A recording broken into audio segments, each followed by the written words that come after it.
நாடு ஏன் முன்னேறல?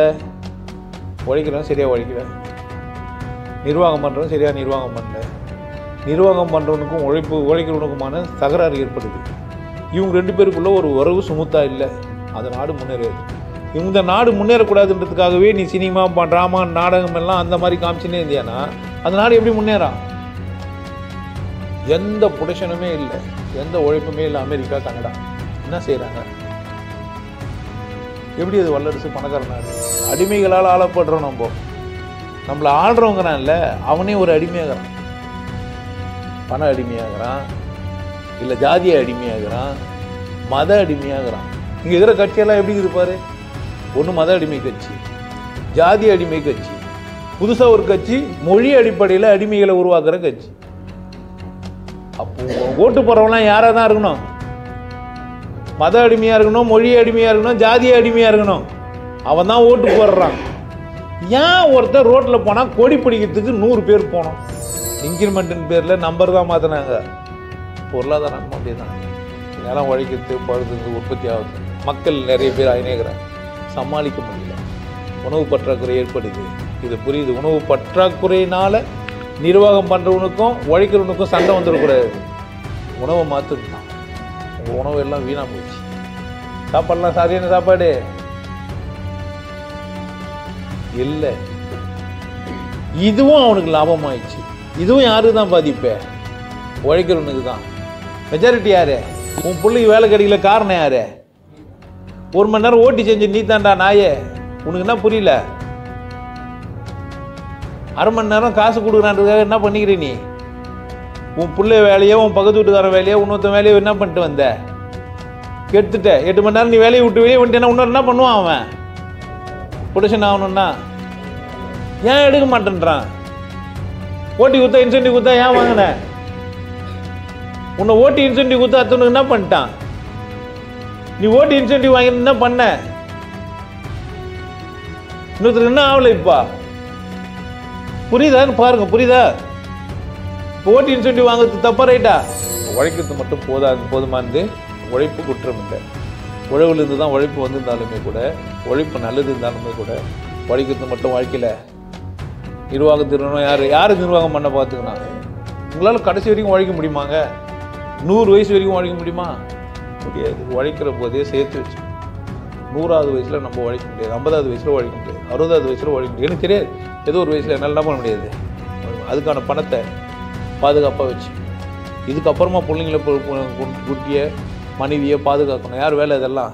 உழைப்பதினால் வாழ்க்கையில் முன்னேறலாம், உயர்ந்த இடத்தை அடையலாம் என்பதெல்லாம் உண்மை. ஆனால் நிர்வாகத்திறன் இல்லாமல் வெறும் உழைப்பு தன்னை முன்னேற்றாது. எனவே நிர்வாகத்திறனையும் கற்றுக்கொள்ளுங்கள். எல்லாருமே ஒரு குட்டி குட்டி முதலாளியா இருங்க. நல்லா இருக்கலாமா இல்லையா? நான் சொல்றது நீங்க நல்லா இருங்க. நீங்க நல்லா இருக்கிறதுக்கு சிந்திங்க. ஒரு ஓய்ச்சுனுக்கிறேன் போய் நான் பண்ணு அப்படிலாம் இல்லை. அந்த சட்டத்தை நீங்களே விற்க கற்றுக்கோங்க. ஒரு பொருளை உற்பத்தி பண்ணுங்க, அதை நீங்களே விற்கவும் கற்றுக்கோங்க. அந்த லாபத்தை முழுமையாக அனுபவிக்கவும் கற்றுக்கோங்க. உங்களை நீங்களே கேளுங்க, உங்ககிட்ட பேசுங்க. யாரக்கூடா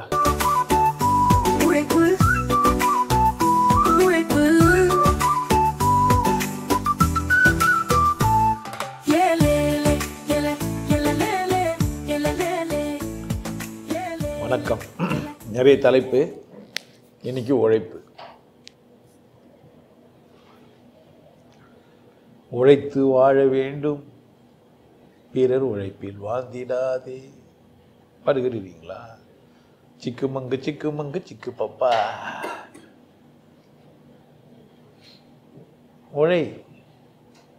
உழைச்சாதான், உழைச்சி சாப்பிட்டாதான் என்ன பண்ணான் உடம்புல ஓட்டும். உழைச்சிட்டு பேஸ்ட் பண்ணி மேலே ஓட்டிக்கணும். உழைக்காம பேஸ்ட் பண்ணி ஓட்டினா ஓட்டாது. ஸ்டிக்கர்லாம் எடுத்து ஓட்டினீங்கன்னா ஓட்டாது. உழைச்சிட்டு ஆல்மா அந்த ஸ்டிக்கரை வாங்கி துட்டு குத்து ஓட்டினீங்கன்னா தான் உழைக்கலாம் ஓட்டாது. என்னங்க ஏதோ சொன்ன மாதிரி இது? யாரும் எதுவுமே சொல்லி யாரோ பேசுன மாதிரி இருந்தே.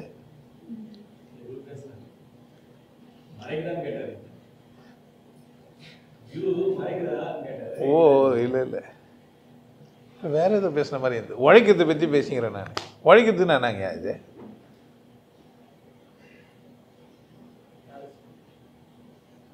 உழைன்னு சொல்கிறாங்கல்ல, உழைத்தல்னா என்ன?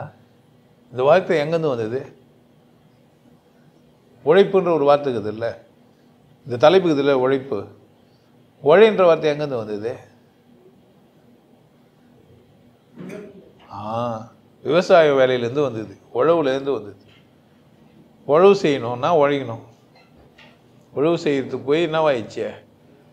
உழைத்து வாழ வேண்டும்னா நான் போய் நெல் போட்டு அதை முளைக்க விட்டு அதை அறுவடை பண்ணி அதை அடித்து அந்த நெல்லை ஊற்றி அதை அரிசி ஆக்கி சாப்பிட்ணும். இல்லை கோதுமை பார்லி அந்த மாதிரி ஏதோ ஒன்று உருவாக்கி, இல்லை மரம்லாம் செஞ்சுட்டு கனியை வருதான்னு பார்த்து இது பண்ணணும். இல்லை ஆடு மாடு கோழிங்க வளர்த்து அதை அடித்து சாப்பிட்ணும். அப்படி தானே? மற்றவங்களாம் யார் வாழலை? உழைத்து வாழ வேண்டும், பிறர் உழைப்பில் வாழ்ந்திடாதே. பிறர் உழைப்பில் வாழக்கூடாது. மாடு 2 கூட்டின்னு வந்து மேலே கலப்பையை போட்டு ஊற்றணும். அது 2 பேரும் உழைக்கணும். அது உழைப்பில் நம்ம வாழக்கூடாது, நான் உழைக்கணும். 2 மனுஷனை கூட்டின்னு வந்து நிற்க வச்சு மேலே நோக்கு தடியை போட்டு ஏன் நம்ம 3 பேரும் உழைச்சி சாப்பிட்லாம், மாடு நம்மளை கூட என்ன பண்ணுவானா? உழைக்க வேணா?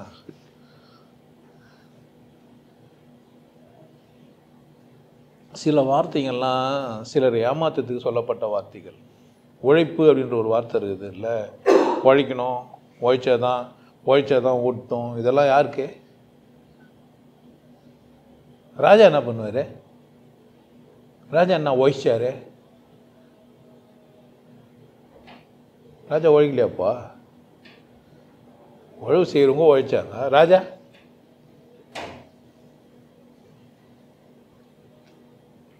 ராஜா உழைச்சாரா இல்லையா?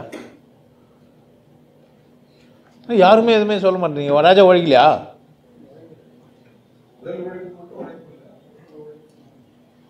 உடல் உழைப்பு கொடுக்கல.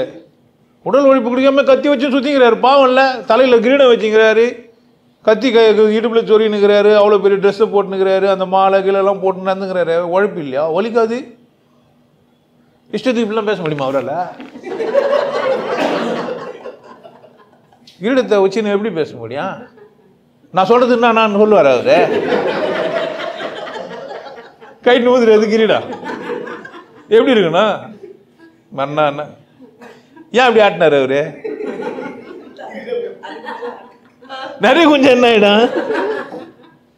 நீங்க என்ன நினைச்சுக்கிறீங்க? ஏன் ஒரு இருமாப்பா இருந்தாரு? அவ்வளவு வாய்ப்பு இல்லை, முடியாது. ஓடு வர வேகமா என்ன பண்ணாங்க? நான் போனேன் கனடாவில், 2 பேரும் உதவி செஞ்சாங்க. வெளிநாட்டுக்கு போயிட்டு வந்துட்டேன். மதிவதனியும் ஜெயதீபனும் 2 நல்ல உள்ளங்கள் என்னை வாழ வைக்கணும்னு நினச்சி என்னை கூப்பிட்டு கனடாவெலாம் சுற்றி காமிச்சு. அமெரிக்காவுக்கு நிறைய பேர் இருந்தாங்க, இங்கே இருந்தாங்க. அமெரிக்காவிலேருந்து ஒருத்தர் வந்து பார்த்துட்டு போனார். அங்கே சில பேர் என்னை பார்த்துனாங்க. அங்கே போனால் ஒரு மனுஷன் இருந்தார், சுவாமி சுதானந்தா அப்படின்ட்டு. இப்படிலாம் கொஞ்சம் பேர் எனக்கு உதவி போனாங்க. மேஜராக 2 பேர், அதில் மைனராக அவர் ஒருத்தர் 3ஆவதால் அவர் சேர்ந்துனார். அவரும் கொஞ்சம் உதவி செஞ்சு கூட இருந்தார். கார்லாம் அவர் தான். மதுவதனியோட கணவனும் என் கூட ஹெல்ப் பண்ணார். ஒரு மீட்டிங்கெல்லாம் வச்சுருக்கலாம் பண்ணாங்க. ஒரு இடத்துல போய் நின்றுங்கிறோம். அது அந்த ரூல் வந்து யுனைடெட் கிங்டமோட ரூல், பிரிட்டிஷ் ரூல் தான் அங்கே பண்ணுறாங்க கனடாவில். ஒரு சிலை ஒன்று நிற்க வச்சுது, அது 2 பேர் நிற்கிறாங்க. அந்த பிரிட்டிஷ் ஏகாதிபத்தியம்னு சொன்னால் அங்கே வந்து அது அவங்க ஒரு சட்டமாக வச்சுக்கிறாங்க. அது ஒரு கலாச்சார ரீதியாக வச்சுக்கிறாங்க. 2 பேர் தேவையே இல்லை நின்றுப்பானுங்க, கத்தியெல்லாம் வச்சுக்காமன்னு நின்றுப்பாங்க. திடீர்னு கத்துவாங்க, திடீர்னு நடந்து போவாங்க, திடீர்னு வந்து நிற்பாங்க. ஒரு 2 ஹவருக்கு ஒரு முறை ஆளை மாற்றுவாங்க. இந்த ஆள் மாற்றத்துக்கு வரவர் சிம்மி போட்டுன்னு வருவார். எதுக்கு? பாரம்பரியமாக காப்பாற்றிங்கிறாங்க. அதில் ஒரு முயலோ இல்லை ஆமையோ ஏதோ ஒன்று மாட்டி விடுற மாதிரி அங்கே ஒரு அழகாக ஒரு விலங்கு ஒன்று மாட்டி கத்தி எடுத்துன்னு பாவாடை கட்டின்னு வர்றாரு. அந்த காலத்தில் கட்டின பாவாடை புழுகுது. ஏன் பாவாடை கட்டிருந்தாங்க அந்த காலத்தில் ராஜாங்கெல்லாம்?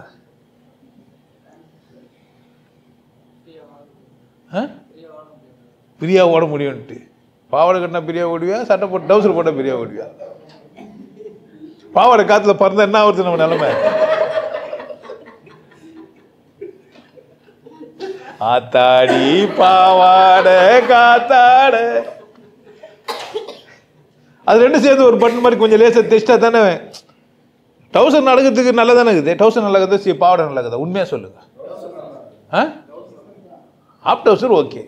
ஃபுல் பேண்ட் வேணா போட்டுன்னு ஓட முடியாதுன்னு சொன்னால் ஓரளவுக்கு ஒத்துக்கலாம். அது கூட டைட்ஸ் எல்லாம் போட்டால் ஈஸியாக ஓடலாம். இப்போது டைட்லாம் இருக்குது இல்லை, நீட்டாக போட்டுக்கிறாங்களே, அது பேர் நான் கீழே போட்டுக்கிறதுக்கு பேர் ஜெக்கின்ஸு, லெக்கின்ஸு, என்ன பேர்? லெக்கின்ஸு. லெக்கோட இன்ஸு அது பாதுகாப்பு. அது தோல் கலர்லேயே போட்டோன்னா நல்லது, பார்க்கறதுக்கு தொட அழகாக இருக்கும். முடியல அதை தொட கொஞ்சம் அழகு தானே. இந்த லெக்கின்ஸை போட்டு முடியல அது மாதிரி கலர் போட்டுலாம். அந்த கலரில் போட விடாது, கேஸ் போடணும்லாம் போட்டுருந்தானுங்க. எதுக்கு அந்த பாவாடைக்கு சிம்மி கதைக்கு போனோம் நம்ம? ஓ, அப்போ நான் தெரியாமல் தான் கேட்டுக்கிறேன்.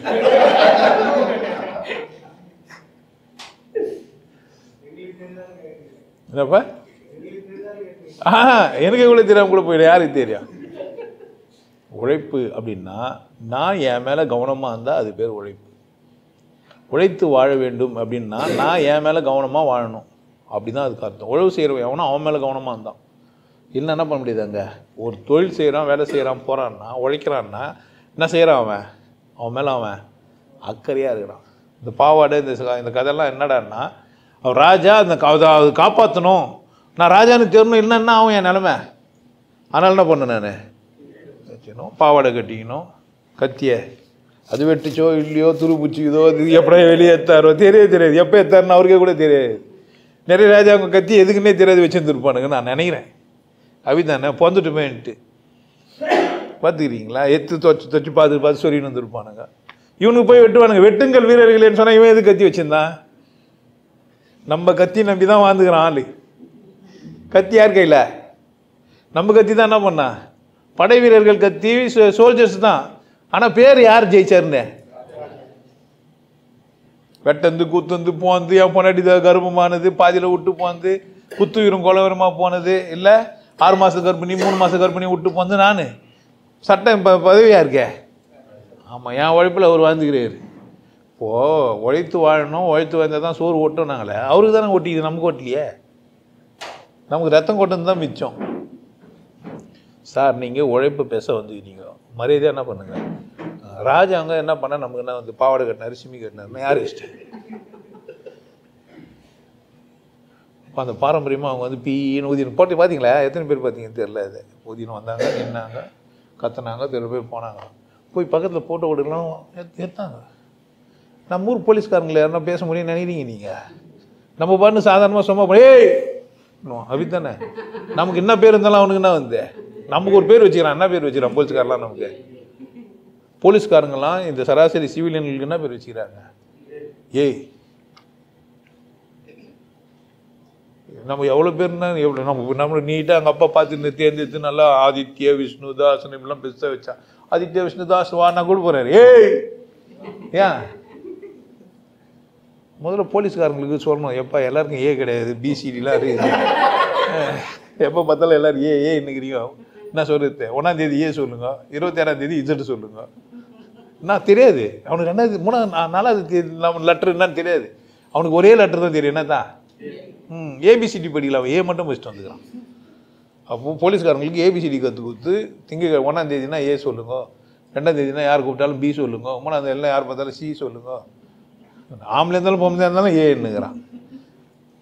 ஆம்பளை ஏ சொன்னா ஆதாமே ஓகே, பொம்பளைக்கு என்ன சொன்னா ஏமாவா? ஏண்ணா ஓ ஏமா ஏ ஆனால் கூடமா நல்ல வேலை மாவை போட்டானுங்க. இல்லைனாக்கா ஏமா இங்க வா ஏடா ஓ டா. பெரியவர் வந்தால் ஏம்பா, சின்ன பையனாக இருந்தால் டா. ஏன்னா கருமம் கொஞ்சம் போஷம் போகிறானுங்க விட்டுரு, நமக்கு ஏன் அவனுக்கு? அது எல்லா போலீஸும் கிடையாது, இது வராது. அங்கே கட் பண்ணி இவர் போலீஸை திட்டாருன்னு சொல்லிட்டோம். இல்லை அவ்வளோ பேசிக்கலாம். ஐயோ மொத்தமாக பாருங்கடா, எப்போ பார்த்தாலும் பிட்டு படம் பார்த்தே என்ன பண்ணுகிறீங்க? எதுலையுமே பிட்டு படம் பார்த்துட்டு வேலையை வச்சுக்கிறீங்க. நம்ம சொல்லலாம், என்ன பண்ணுறது? ஜட்ஜிங்களுக்கு போய் சொல்லணும், சார் பிட்டு படம் பார்க்காதீங்க சார். ஜட்ஜு வரையும் போகிறான். யோ சத்சங்கன்னா சுற்றி வரணும், ஒரே இடத்துல இருக்குது பிற சத்சங்க உட்காந்து நம்ம தான் உட்காந்துக்கிறோம். நம்ம பேச்சுனாச்சும் சுற்றி வரதே இல்லையா? நம்ம சாமி என்ன தான் பண்ணுவோம்? இல்லை கழுவிட எத்துமே அலங்கச்சி எதுவுமே மேலே வச்சு நம்ம பாவம் கயிறு பிடிச்சி கூடி இதுதான் என்ன பண்ண தேர் வடலாம். நம்ம கலாச்சாரமே என்னதான் கும்பலாக கொம்பி அடிக்கிறது தான். அதுதான் லைனில் போய் நிற்கணும்னா அது என்னது லைனு? சர்ச்சுக்கெல்லாம் போனீங்கன்னு வச்சிங்களேன், நல்ல கிளாஸ் சின்ன சின்ன கிளாஸ் இருக்கும், நல்லா நல்லா அது ஒயின்னு சொல்ல முடியாது, அது என்னன்னு தெரியாது, புளிப்பா இனிப்பானே தெரிஞ்சு கூட உள்ளே போயிட்டுருக்கோம். அது அவ்வளோ பொறுப்பாக ஆளாளுக்கு ஒன்று கொடுப்பாங்க. அப்பன்னு ஒன்று கொடுப்பாங்க பார்த்தீங்கன்னா, சின்னதாக இருக்கியா, அது வாயில் பல்லு கூட ஒட்டிக்காமா என்னன்னு தெரியல. நாக்கில் தான் நிற்கணும். அப்படி டேரெக்டாக உள்ளே போயிடணுமா? நீங்கள் கிறிஸ்துவரா? அப்போ குத்தாங்களா? நீங்கள் சாப்பிட்டீங்களா? நான் சாப்பிட்டுருந்தேன், எனக்கு பல்ல ஒட்டிச்சு. ஓ எனக்கு தெரியல, எனக்கு சொல்லி தரல, நம்ம வழிக்கல. சரியா?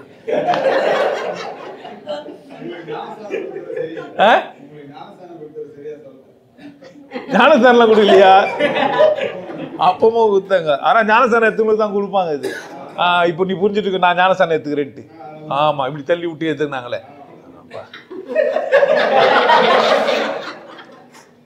அங்கே போனால் லைனில் அழகாக வருவாங்க, பார்த்துக்கிறீங்களா? எங்கன்னா இந்து கோயில் அது மாதிரி பார்த்துக்கிறீங்களா?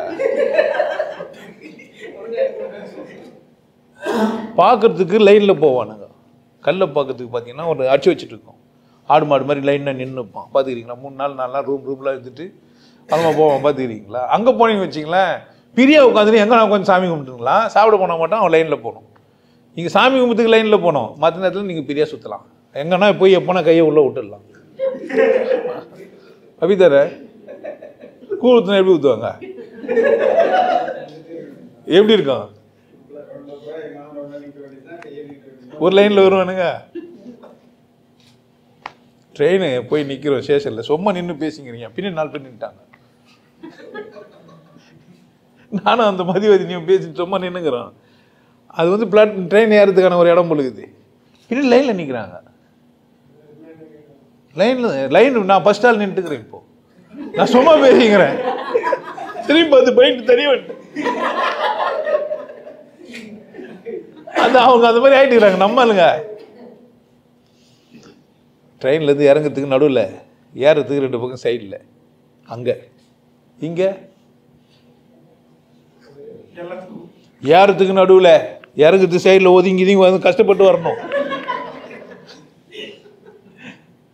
யாருக்கும் விட மாட்டான் நிறைய பேர். நம்மளே கொடுக்க உள்ள தெல்ல போடுவோம். பார்த்துக்கிறீங்களா? நம்ம உழைப்பு அந்த மாதிரி. நம்ம மூதாதையர்கள்லாம் எப்படி உழைச்சிக்கிறாங்க அப்படின்னு கேட்டீங்கன்னா, உட்காருங்கடா, கூழியை தந்து வைங்க, என்ன பண்ணுங்க, என்னென்ன முடியுமோ எல்லாத்தையும் போடுங்க. அதில் தயிர், கருவாடு, தயிரும் கருவாடும் ஆகுமா, எல்லாத்தையும் போட்டு என்ன பண்ண, அதுக்கு முன்னாடி ஒரு உண்டை கொடுப்பாங்க. பார்த்துக்கிறீங்களா? வெள்ளை மாவு போட்டு சோத்தில் வச்சு ஒரு உண்டை ஒன்று கொடுப்பாங்க. அது பார்த்தா பயமாக இருக்கும் எனக்கு. அதனால் அந்த டைம் போக மாட்டேன், அப்புறமா தான் போனோம் கூழ் குடிக்கிறதுக்கு. லேட்டாக போனால் கூழும் இருக்காது. எப்பவுமே இந்த பையன் எப்படி தான் ஏமாலியாகிறான், என்ன பண்ணுறது? உழைப்பு என்னையா? உஷாராக இருக்குது, புத்திசாலித்தனமாக பழகிது. பிசிக்கலாக ஓய்ச்சி என்ன முன்னேற்பேன், மூளைத்திறன் இருக்கும், அறிவுபூர்வமாக சிந்திக்கணும். ஏன் சூப்பர்வைசருக்கு சம்பளம் அதிகமாக கொடுக்குறாங்க? அவருக்கு மன உளைச்சல் அதிகம். அவருக்கு என்ன, ஒருத்தர் டிவியில் பேட்டி கொடுக்குறாருங்க, என்னன்ட்டு, வேலை செய்யக்கூடாது, வேலை வாங்கணும், அப்போ தான் வாழ்க்கையில் முன்னேறுவேன். வாழ்க்கையில் முன்னேறணுன்னா என்ன செய்யணும்? நீ வேலை செய்ய கற்றுக்கூடாது. என்ன கற்றுக்கணும்? இந்த பக்கம் சொல்கிறான் உழைச்சி சாப்பிட்டா தான் உடம்புல ஓட்டுன்றான். இப்போ ஒருத்தர் சொல்கிறாரு வேலை செய்யக்கூடாது, வேலை வாங்கணும். வேலை வாங்கினா தான் நீ வாழ்க்கையில் என்ன ஆவ? வேலை செய்கிறவன் யாருன்னா வாழ்க்கையில் முன்னேறினான்னு கேட்குறாரு.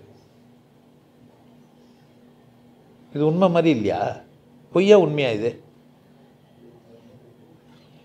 போய் ஆளை பூச்சி ஏஜெண்ட்டாக வேலை செய்கிறான், அவனுக்கு சம்பளம் எவ்வளோ? மேனேஜராக ஒருத்தர் உள்ளே உட்காந்துக்கிறாங்க, அவங்களுக்கு சம்பளம் எவ்வளோ? இப்போ உழைக்கணுமா வேலை வாங்கணுமா? அப்போ யாருக்கு சம்பளம் அதிகம் தருவாங்க? அப்போ வேலை வாங்குற வேலை தான் பெரிய விஷயம், வேலை செய்யறது விஷயமே கிடையாது. உலகம் முழுசும் ஒரு அசிங்க நந்தன் இருக்குது, உழைத்தவனுக்கு மரியாதை இல்லை. 5 ஸ்டார் ஹோட்டலில் யார் சாப்பிட்றாரு? வேலை வாங்குறவரா வேலை செய்கிறவரா? பிஸ்னஸ் கிளாஸில் யார் போகிறாரு? வேலை செய்கிறவரா வேலை வாங்குறவரா? அப்போ வேலை செய்கிறவர்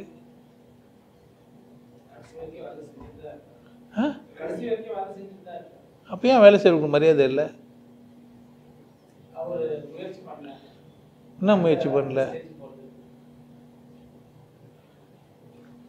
ஏன் முயற்சி பண்ணல?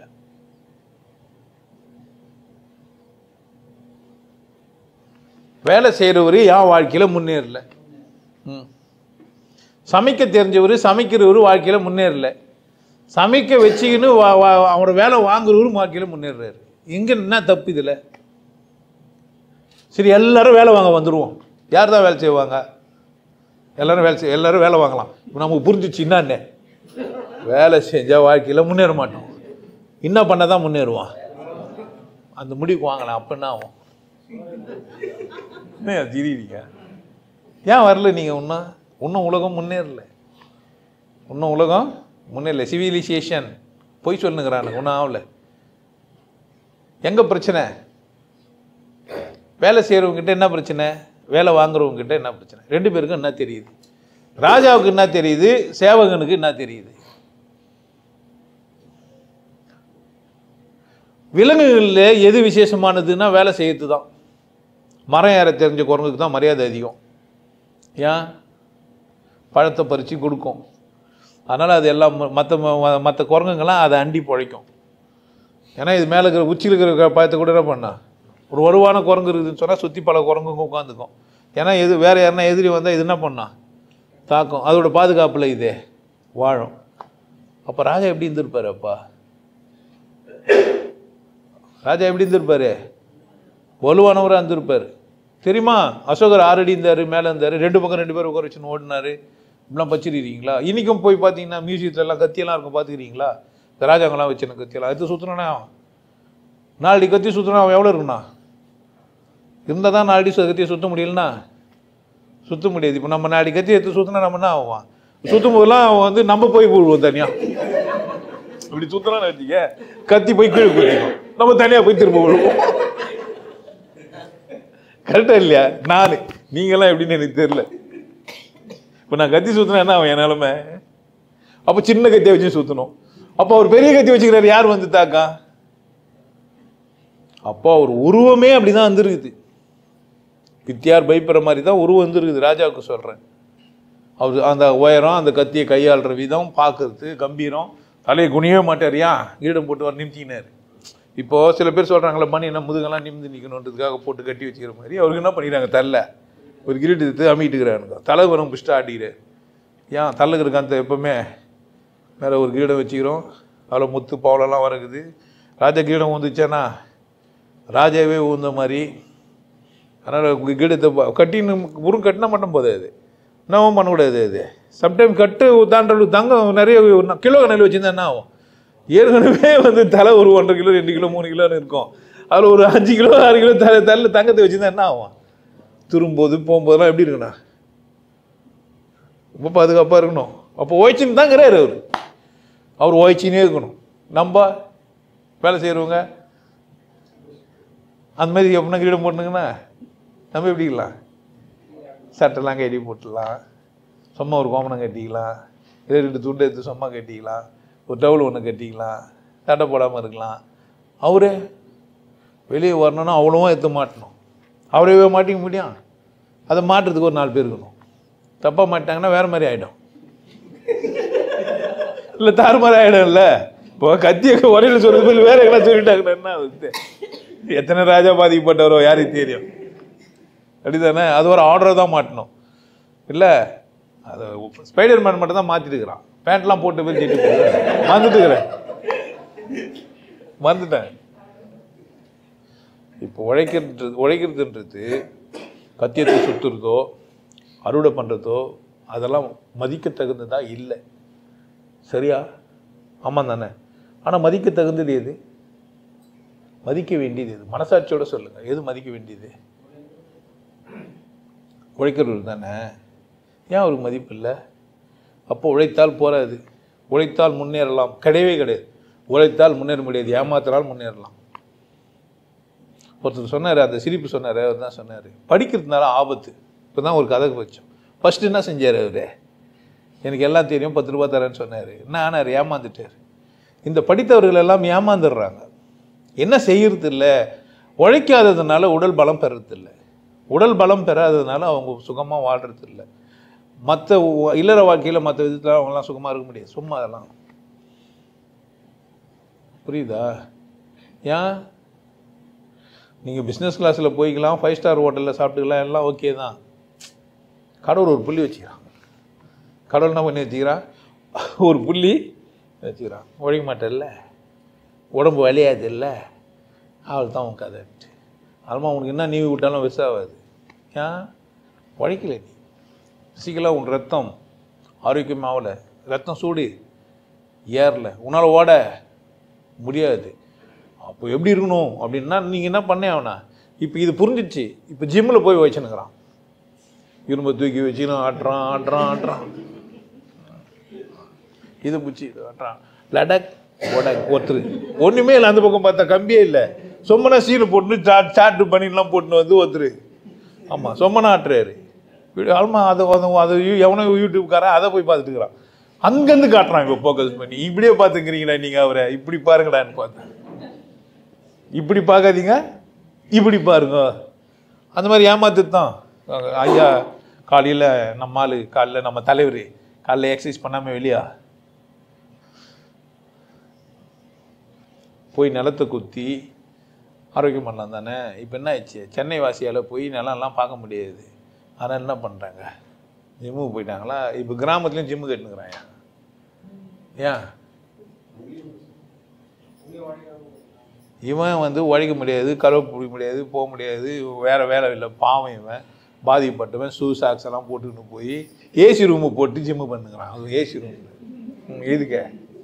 சில்லுன்னு சூடு ஆயிடுச்சுன்னா என்ன ஆகுது? டவுலு இவன் போய் எக்ஸசைஸ் பண்ணுறானோ இல்லையோ, அதுக்கு எதுவும் போகிற பொருளுங்க இருக்குது. ஒன்று லிஸ்ட்டு போட்டிங்கன்னா பெருசாகிடும். அதுக்குன்னு டெனிம் டிஷர்ட்டு, ஷார்ட்ஸு, ஜெட்டி போட்டானு எனக்கு கேட்காதீங்க. அவ்வளோ தூரம் நான் சீரியஸாக பார்க்கறது இல்லை. அது கீஞ்சி போந்தால் புதுசானு எனக்கு தெரியாது. சாக்ஸு, ஷூ இதெல்லாம் போட்டு போகிறதுக்கு இதுக்கு ஒரு 1/2 மணி நேரம் ஆகிடும். அங்கே போய் சும்மனா பண்ணிட்டு அது ஒர்க் அவுட். இன்னைக்கு அது பேர் ஒர்க் அவுட்டு. எவ்வளோ நேரம்? இப்போ குர்ரா விளையாடுறான்னாக்கா அப்படி ஆகிடும் இருக்காது. எது உழைப்பு? ஒரு நன்மை கருதி செய்கிற செயல் மட்டும்தான் உழைப்பு. நன்மை கருதி செய்யாத செயல் எதுவுமே என்ன இல்லை, அதெல்லாம் உழைப்பு கிடையாது. இப்போ நன்மை கருதி அப்படின்னா நான் போய் நிற்கிறேன் ராஜா கிட்ட, ராஜாவே என்ன பண்ணிட்டோம் அப்படின்ட்டு. என்ன தெரியல, இந்த நிலம் எந்து நான் உழைச்சி சாப்பிட்ணும், உழைக்கிறேன், எடுத்துக்கணும், எடுத்து அதை பதப்படுத்தி சாப்பிட்ணும். எனக்கு பதப்படுத்தி வைக்கிற தைரியம் இல்லை. நான் எடுத்து உழைச்சி வச்சா எவனோ ஒருத்தன் வந்து எடுத்துடுறான். எவனோன்றவன் எவனும் இல்லை, என்ன மாதிரி உழைக்கிற இன்னொருத்தன். நல்லா புரிஞ்சு வச்சுக்கணும். நான் அறுவடை பண்ண மாதிரியே தான் பக்கத்தில் என்ன ஒருத்தன் அறுவடை பண்ணுறான். எனக்கு பலன் அதிகமாக கிடச்சிச்சு, அவனுக்கு கிடைக்கல. அதனால் அவன் வந்து என்ன பண்ணுறான், என்னண்ட வந்து அபகரிக்கிறான். இந்த அபகரித்தலை தடுக்கிறதுக்கு எனக்கு யாரோ ஒரு வலுவான ஒருத்தன் வேணும். அவர் ராஜாவாகிறார். அதனால் நான் யாரை நம்பி வாழ்கிறேன்? நான் தான் உழைக்கிறேன். ஆனால் என் உழைப்பு எனக்கு பாதுகாப்பு தெரில. பாதுகாப்புக்கு ராஜாகிறார். அவர் என்ன பண்ணுறாரு, 4 அடியால் வச்சுக்கிறாரு. அவனை நியாயம் சட்ட தர்மங்களெல்லாம் யார் வச்சுக்கிறா? இப்போ யார் ராஜாவை நான் ஒத்துக்கினேன்? தப்பு எங்கே நினைஞ்சது? ராஜா கிட்டியா? இப்போ குற்றவாளி ராஜாவா என் பக்கத்தில் இருக்கிறவனா? என்ன பண்ணுறான்? 2 பேரும் அறுவடை பண்ண நைட்டில் வந்து எதுவும் வந்து யார்? என் நிலத்தில் நெல் அறுத்தது யார்? நான் நிறைய போயிடுச்சுன்னு கொளுத்தி போட்டது யார்? என்னை வெட்ட வந்தது யார்? என்னை குத்த வந்தது யார்? என்னை பாதுகாப்பு யார் தரத்திப்பா? என்னை கூட இருக்கிறவன் தான் எனக்கு துரோகம் பண்ணுறான், கஷ்டப்படுத்துகிறான். அதனால் நான் என்ன பண்ண வேண்டியதாகிடுச்சு? ராஜாவை நம்பி ஃபாலோ அப் ஆயிடுச்சு. அவரை ஃபாலோ பண்ண வேண்டியதாகிடுச்சு, அவர்கிட்ட போக வேண்டியதாகிடுச்சு. அவர் தான் என்ன பண்ணுறாரு, நியாயம் தீர்க்கிறதுக்கு. ரைட், அவன் நெல் இது, அவன் 5000 எட்டு போட்டுக்கிறான், நீ 56 எட்டு போட்டுக்கிறேன். 2 எட்டு ஒன்றும் கிடையாதுடா. அப்படி தானே? இது நெல் டைப் வேறு, இது நெல் டப்பு வேறு. திருடுனா கண்டுபிடிச்சானே அவர் செக் பண்ணுறதுக்கான டூல் வச்சுக்கிறார். இல்லை ராவில் சுற்றத்துக்கு ஒரு 4 பேரை. அப்போ நிர்வாகம் பண்ணுறதுக்கு ஒரு ஆள் தேவைப்பட்டான் அன்றைக்கி ராஜாவா. இன்றைக்கும் இவ்வளோ தூரம் முன்னேறியும் உங்ககிட்ட நிர்வாகத்திறன் ஏன் இல்லைன்னு கேட்குறேன். உழைக்க தெரியுது உன்னால், உழைக்க தெரிஞ்ச உன்னால் உன்னை உற்பத்தி பண்ண தெரிஞ்ச உன்னால் நிர்வாகம் பண்ண தெரியல. பிரச்சனை எங்கப்பா? எங்கே பிரச்சனை? நிர்வாகத்திறன் அற்று போனது தான். நிர்வாகத்திறன் இருந்ததுன்னா நீயே உன்னை நிர்வாகம் பண்ணிப்பேன்னா, பார்க்குறான் ஒருத்தன் ஹோட்டலுக்கு போய் வேலை செய்கிறான், 5 ஸ்டார் ஹோட்டலில் வேலை செய்கிறான், 50,000 ரூபாய் சம்பளம் தராங்க. அந்த சமையல்காரன் சொல்கிறேன், சந்தோஷமாக இருக்கிறான். பெட்டி கடை வைக்கிறான், அவனே ஓனர், அவனே செய்கிறான், அவனுக்கு 20,000 ரூபாய் தான் வருது. எந்த வேலைக்கு போவான்? ஏன் இவன் ஹோட்டல் வைக்கல? பெட்டி கடை வச்சா தானே சம்பளம் கம்மி. சின்ன ஹோட்டல் வச்சா, சின்னதாக ஹோட்டல் வைக்கிறான், சமைக்கிறான், கேஷியருக்கு யாரோ போய் உட்கார வைக்கிறான், அவன் திடீர்னு போயிடுறான். இப்போ பிரச்சனை என்ன? அப்போ உழைக்கிறவரோட பிரச்சனை எங்க? நிர்வாகம் பண்ணுறவங்க நிர்வாகம் பண்ண முடியல. அப்படி தானே? சமைக்கிறவரே கல்லாக்கும் வந்து சமைக்கிறவரே போய் போட்டுருந்தாருன்னா யார் சமைப்பா? சமைக்கும்போது பரிமாறுவர் என்ன பண்ணுவார்னு யாருக்கு தெரியும்? இந்த பரிமாற வேலையில் கல்லால் உட்காந்துக்கிறவர் என்ன பண்ணுவார்னா தெரியும். அப்போ சமைக்கிறவரை, பரிமாறுறவரை, கல்லால் உட்காரவரை நிர்வாகம் பண்ணுறதுக்கு ஒரு ஆள் வேணும். இப்போ அதுவும் என்ன தான்ப்பா? அதுவும் கணக்கில் என்ன வந்துச்சுப்பா? உழைப்பாக மாறுது. எதனால்? உழைக்க தெரிஞ்ச எனக்கு என்ன தெரியல, நிர்வாகம் பண்ண தெரியல. இல்லை நிர்வாகம் பண்ணுற திறமையை வளர்த்துக்க முடியல, நிர்வாகம் பண்ணுறதுக்கான தகுதி இல்லாமல் ஆயிடுச்சு. ஏன் நான் என்ன தான் செய்ய முடியும்? நான் உழைச்சா நிர்வாகம் பண்ண முடியாது, நிர்வாகம் பண்ணால் உழைக்க முடியாது. கரெக்டா? அப்போ நிர்வாகம் பண்ணுறதும் உழைப்பு தான். ராஜாவும் உழைச்சிருக்கிறார், எல்லாருமே வச்சுக்கிறாங்க. அப்போ உழவுலேருந்து வார்த்தை வந்திருந்தாலுமே கூட நிர்வாகம் பண்ணுற தகுதி எல்லாருக்கும் வரல. எல்லாரும் நிர்வாகம் பண்ணுற தகுதி மட்டுமே வளர்த்துன்னு உழைக்க மாட்டேன்னு சொன்னாக்கா ஒரு வேளை உழைக்கிறவங்களுக்கு மரியாதை வரும். அப்படி தானே? நிர்வாகமும் பண்ண தெரிஞ்சு உழைக்கவும் தெரிஞ்சாருன்னா, நிர்வாகம் பண்ண தெரிஞ்ச ஒருத்தர் உழைக்கவும் தெரியும்னா வசதியாகலாம். உழைக்கவும் தெரிஞ்சவர் நிர்வாகம் பண்ணுறதுனாலும் வசதியாகலாம். யார் ஜெயிப்பா? வெறும் நிர்வாகம் பண்ணுறவர் ஜெயிக்க மாட்டார், வெறும் உழைக்கிறவர் ஜெயிக்க மாட்டார். 2 பேரும் வெற்றி பெற முடியாது. வெறும் உழைக்கிறவர் சம்பாத்தியம் அதுக்குள்ளே தான் இருப்பார், வெறும் நிர்வாகம் பண்ணுறவர் அப்படித்தான் இருப்பார். பார்க்குறவங்களுக்கு போனால் வசதியாகிற மாதிரி தெரியும். நிர்வாகம் பண்ணுவார், நிறைய கம்பெனி ஆரம்பிப்பார், நிறைய முதலீடுங்க பண்ணி நிறைய விஷயங்களை செஞ்சுனே வருவார். அவர் கையில் என்ன இருக்குன்னா ஒன்றும் இருக்காது. ஆனால் அவருக்கு ஒரு மரியாதை இருக்கும், செல்வாக்கு இருக்கும், பின்னாடி போலாக இருக்கும். அவரை வீட்டில் மதிக்க மாட்டாங்க, அவர் வீட்டில் இருக்கிறவங்கள மதிக்க மாட்டார், அவங்களுக்குள்ள உறவு சுமத்தாக இருக்காது. ஏன்?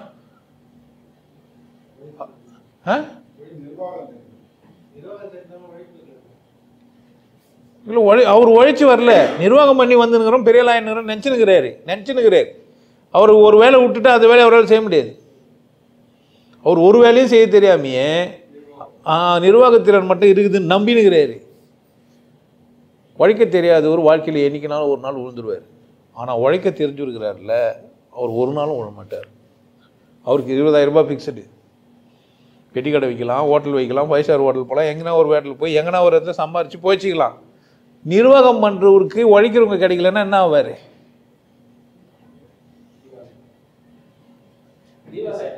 திவால். இப்போ நிறைய பேர் திவால் ஆகி போகிறாங்க கம்பெனி எல்லாம், பார்த்துக்கிறீங்களா? ஆனால் உழைக்கிறவர் திவால் என்னாரு? டன்லப்போ மூட்டார், ஓனரு கஷ்டமாயிட்டாரு, லோனை வாங்கிட்டாரு, கடன் வாங்கிட்டாரு, தற்கொலை பண்ணினார், சேர்த்துட்டாரு. டன்லப்பில் வேலை செஞ்சவங்களா என்னன்னாங்க? வேலை செஞ்சுதாங்கிறாங்க, வாழ்ந்தாங்கிறாங்க, அவங்க வாழ்க்கை போயிருந்தாங்குது, பிரச்சனை இல்லை அப்போ அவருக்கு. அப்போ எது சரி? அப்பா உழைச்சா நான் நிரந்தரமாக வாழ்வேன், நிரந்தரமாக ஒரு ஒரு ஒரு ஒழுக்கமான சம்பளம் எனக்கு வந்து இருக்கும், ஒரு அடிப்படை சம்பளம் எனக்கு கிடைக்கும் உழைச்சா, இது அடிப்படை. ஆனால் முன்னேறணும்னா உழைச்சினே இருக்குவா, நிர்வாகம் பண்ணுவா? உழைச்சிட்டு நிர்வாகம் பண்ண வந்தார்ல, அவர் வசதியாக வர்றாருல, அவர் நிலையாக இருப்பார். சில பேர் உழைச்சிருப்பாங்க, ஒரு கம்பெனியில் வேலை செய்வாங்க, நிறைய விஷயம் கற்றுப்பாங்க, தனியாக ஒரு கம்பெனி ஆரம்பிப்பாங்க, நிர்வாகம் பண்ணுவாங்க. ஏன்? அவருக்கு என்ன தெரியும்? தெரியாது. ஒரு நிர்வாகம் பண்ணாருன்னா ஒரு கட்டத்தில் அவர் திமிரில் ஆடுவார், நஷ்டத்தை உருவாக்குவார், ஒரு நாள் ஒன்றும் இல்லாமல் உட்காந்துப்பார். நமக்கு உழைக்க தெரியாதுன்னு அவருக்கு தெரியணும். உழைப்பாளர்களை நம்பி தான் நம்ம வாழ்கிறோன்னு அவருக்கு தெரிஞ்சாருன்னா எப்படி இருக்கலாம்? அப்போ உழைக்கிறவங்கள மதிக்க தெரிஞ்சவர் வாழ்ந்துருவார். யார் மதிஞ்சிருப்பாரு? உழைப்பை மதிக்க தெரிஞ்சவர் என்ன பண்ணுறாரு? மதிக்க தெரியாதவர் விட்டார்னா லூசர் ஆகிட்டார்னா ஒரு ஒரு ஒரு ஹோட்டலுக்கோ ஒரு மேனேஜ்மெண்ட்டுக்கோ ஒரு ப்ரொடக்ஷனுக்கோ ப்ரொடக்ஷன் பண்ணுறவனுடைய திறமையினால தான் என்ன பண்ணுது அந்த கம்பெனி ஒன்று. இப்போ ஃபார்முலா இருக்குதுன்னு வச்சுக்கோ, ஒரு ஃபார்முலாவில் செய்கிறாங்க ஒரு விஷயத்தை. மருந்து கம்பெனி இருக்குது, ஃபார்முலா இருக்குது, ஃபார்முலா படி தான் செய்கிறாங்க. மாத்திரையெல்லாம் போட்டாங்க ஃபார்முலா மிஸ்டேக் ஆகிடுச்சேன்னா பெப்சி ஊரெல்லாம் ஏன் விற்கிது? வெறும் ஃபார்முலா தான். ஸ்டார்பக்கு ஏதோ கடைங்க, டீ கடைங்க, காப்பி கடைங்கெல்லாம் பார்த்தீங்கன்னா அது டீ கடை காப்பி கடை தான். உலகம் முழுசும் பெருசான டீ கடை. ஒருத்தர் கேட்குறாரு, இப்போது எனக்கு டீ போட தெரியும், என் டீ நல்லா இருக்கும், என் டீ நல்லா இருக்கும், நான் என் டீயே போடவா இல்லை இந்த மாதிரி பெரிய கம்பெனி இது இல்லை அதை ஃப்ரான்ச்சைஸி எடுத்து போடவா டீ? எது சரி? ஏன் நான் போட மாட்டேன்றேன்? நானே நினைக்கிறேன் இந்த பெரிய உலகத்தில் யாரை கூட நான் போட்டி போட முடியாது, யாரை கூட நான் ஜெயிக்க முடியாது. அதனால் என்ன பண்ணலாம் நான்? அதனால் அவர் என்ன சொல்கிறாரு, அவர் ஒரு பேட்டர்ன் கொடுக்குறாரு, அந்த பேட்டர்னில் தான் செய்யணும். அவர் என்ன சொல்கிறாரு அப்படி தான். ஏன்னா டீ மாறக்கூடாது. அவருடைய டீ அப்படின் போது எங்கே போய் குடித்தாலும் அதே மாதிரி தான் இருக்கணும் அந்த டீன்றதுனால இங்கே என்ன தான் பண்ணுவார் அவர். ஆனால் ஏன் டீ என்னாச்சு? என்னை யார் அவமதிச்சது? ஏன் உழைச்சவர் தானே அவமதிச்சிக்கினாரு? ஒரு டீ தான் நல்லா டீன்னா மற்ற டீ கடை எப்படி அதிலே வந்தது? ஸ்டார் பக் மட்டுமா இருக்குது? ஸ்டார் மட்டுமா இருக்குது? வெளிநாட்டு போனால் டிம்மார்ட்டின்னு ஒரு கடை இருக்குது, டீ காப்பி கடை இருக்குது, பெரிய காப்பி கிடைக்குது. எப்படி முடியுது? மக்களுக்கு விளம்பரம் ஆயிடுச்சு போயிடுச்சுன்றதுனால தான் அது நந்தன இது. ஆனால் புதுசாக முதல்ல ஆரம்பிக்கும் போது கொஞ்சம் கஷ்டம் ஏற்படும். இந்த நஷ்டத்தை தாங்குகிற தகுதிக்கு தான் அந்த நேரம், அந்த நஷ்டத்தை தாங்கிறதுக்கு உழைக்கிறவருக்கு என்ன இல்லை? நேரமோ அல்லது நஷ்டத்தை தாங்குகிற பொருளாதாரமோ இல்லை. இதுதான் இல்லை. இப்போது உழைக்க தெரிஞ்சால் மட்டும் போதாது, உழைக்க தெரியணும், காலத்தை சரியாக பயன்படுத்த தெரியணும், அப்புறமா அதில் வர லாப நஷ்டத்தை தாங்குகிற கெப்பாசிட்டி இருக்கணும். இப்போ நிர்வாகம் பண்ணவருக்கு உழைக்க தெரியாது, ஆனால் நேரத்தை கொடுக்க முடியும், தாங்குகிற தகுதி இது. நிர்வாகம் பண்ணலாம் தானே, ஆனால் உழைக்க முடியாது. உழைக்க முடியும், நேரம் இல்லை, பொருளாதார வசதி இல்லை, அவரும் வாழ்க்கையில் முன்னேற முடியாது. ஆனால் பணமும் நேரமும் இருக்குதுன்னு சொன்னால் ஒருத்தர் என்ன பண்ண முடியும்? உழைக்க முடியும். அப்பாவோ அல்லது பாரம்பரியமாகவோ ஒரு பணம் இருக்குது, அவருக்கான காலமும் இருக்குது. பணமும் காலமும் இருந்தும் உழைக்காத மனுஷங்கிறாங்க தெரியுமா?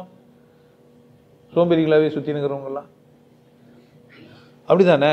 அப்போ அப்படி சுத்தாத வேலை செய்கிறாருன்னா அவரும் உழைக்கிறாரு தானே, வாழணும்னு நினைக்கிறாரு தானே. இப்போ பணமும் பொருளாதாரமும் வச்சுங்கிறவர் ஒரு கம்பெனி நடத்தணுன்றதுனால தானே 10 பேருக்கு வேலை கிடைக்குது. 10 உழைக்கிறவருக்கு சந்தர்ப்பத்தை யார் தந்தது? அப்போ நிர்வாகம் பண்ணுற ஒரு வசதியானவங்க இருக்கணுமா இருக்கக்கூடாதா? நமக்கு இவ்வளோ விஷயம் புரியணும். ஒரு உழைப்புக்கு பின்னாடி இவ்வளோலாம் புரியணும். நான் உழைச்சாலுமே கூட அதை பாதுகாத்து விற்கிறதுக்கு யாருக்கு தகுதி இல்லை? எனக்கு தகுதி இல்லை. அப்போ பாதுகாத்து விற்கிறார் ஒருத்தருன்னா அவர் மதிக்க வேண்டியது என் வேலை. அவரும் என்னென்ன பண்ணான்? ஏன் ஒன்று நான் மதிப்புக்கு வேலை செய்யணும், இல்லை சம்பளத்துக்கு வேலை செய்யணும்.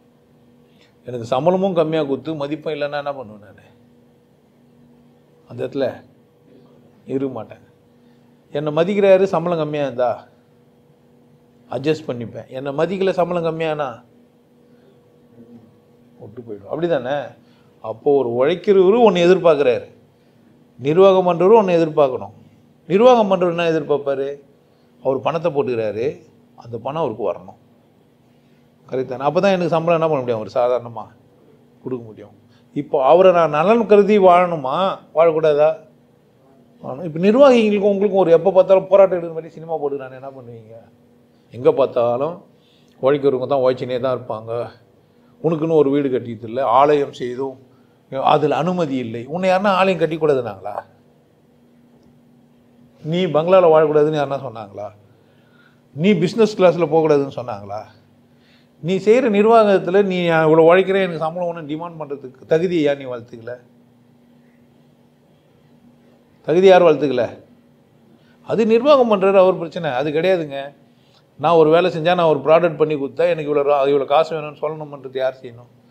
நான் ஒரு கட்டடம் கட்டுறேன்னா, எனக்கு கொத்தனார் வேலை செய்கிறேன்னா எனக்கு இவ்வளோ சம்பளம் கொடுக்கும், இவ்வளோ நான் செஞ்சு காட்டுவேன்னு யார் சொல்லணும்? அப்போது நிர்வாகம் பண்ணுறவர் ஏமாத்துறாரு, உழைக்கிறவர் ஏமாத்துறாரு, சுற்றிக்கிறவங்களாம் ஏமாத்துறாங்க, உலகமே முன்னேறல. இதுதான் பிரச்சனை. ஒரு நாடு ஏன் முன்னேறல? உழைக்கிறவன் சரியாக உழைக்கல, நிர்வாகம் பண்ணுறவன் சரியாக நிர்வாகம் பண்ணல, நிர்வாகம் பண்ணுறவனுக்கும் உழைக்கிறவனுக்குமான தகராறு ஏற்படுது. இவங்க ரெண்டு பேருக்குள்ளே ஒரு உறவு சுமூத்தாக இல்லை, அந்த நாடு முன்னேறாது. இந்த நாடு முன்னேறக்கூடாதுன்றதுக்காகவே நீ சினிமா ட்ராமா நாடகம் எல்லாம் அந்த மாதிரி காமிச்சுன்னே இருந்தியானா அந்த நாடு எப்படி முன்னேறான்? எந்த புடேஷனுமே இல்லை, எந்த உழைப்புமே இல்லை. அமெரிக்கா, கனடா என்ன செய்கிறாங்க? எப்படி அது வல்லரசு பணக்கார நாடு?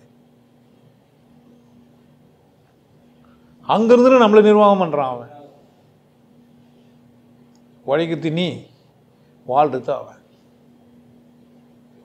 உங்ககிட்ட என்ன இல்லை? நிர்வாகத்திறன் இல்லை. ஒற்றுமையெல்லாம் சும்மா எதுக்கு ஒற்றுமையாக இருக்குண்ணா? அதெல்லாம் தேவையில்லை. நீ ஒற்றுமையெல்லாம் இருக்கு தேவை. நிர்வாக திறமை வந்துச்சேனா? எனக்கு நிர்வாக திறமை வந்துச்சேனா? நான் நிர்வாகத்திறனை வளர்த்துக்கணும். நான் என்ன பண்ணேன்? அப்போ பொருளாதாரமும் நேரமும் எனக்கு இருக்கணும். பொருளாதாரத்துக்காக நான் போகிறேன்னாக்கா இங்கே கொடுக்குறவங்களாம் லோன் கொடுக்கணும், பொருளாதாரத்துக்கு கட்டுப்பத்துறவனே அவன் தான். உன் கையில் பணம் இருக்குதுல்ல, அது யாருக்கு செஞ்சுது? நீ வாங்கின பத்துக்கு வட்டி யாருக்கு போகுது? 500% கொடுறான்ற அமெரிக்காக்காரன் நீ செய்கிற பொருளுக்கு. எத்தனை பர்சன்ட்டு? 500% டேக்ஸ். புரியுதா? அப்போ அவன் என்னவே செய்ய மாட்டான் கடைசி வரைக்கும். அவனுக்கு ஏன் நீ பொருள் கொடுக்குற? வெறும் பேப்பருக்கு இல்லை பணத்துக்கு. பணம் எப்போ பணம் மதிச்சா தானே? அப்போ உழைக்கிறவனுக்கு பணம்னா என்ன, பொருளாதாரம்னா என்ன, நிர்வாகத்திறன் என்னான்னு ஒன்றுமே சொல்லக்கூடாது. அப்போ யார் தான் உழைப்பான்? யார் தான் ஏன் உழைப்பான்? பணத்து மேலே வெறியாகிறவன் தான். பணம் வேணான்னு விட்டிங்கன்னா இப்போ நீங்கள் உழைக்கிறது எதுக்காக இருக்குது? பணத்துக்காக தான். பணத்து பின்னாடி ஓடுறதுனால தான்.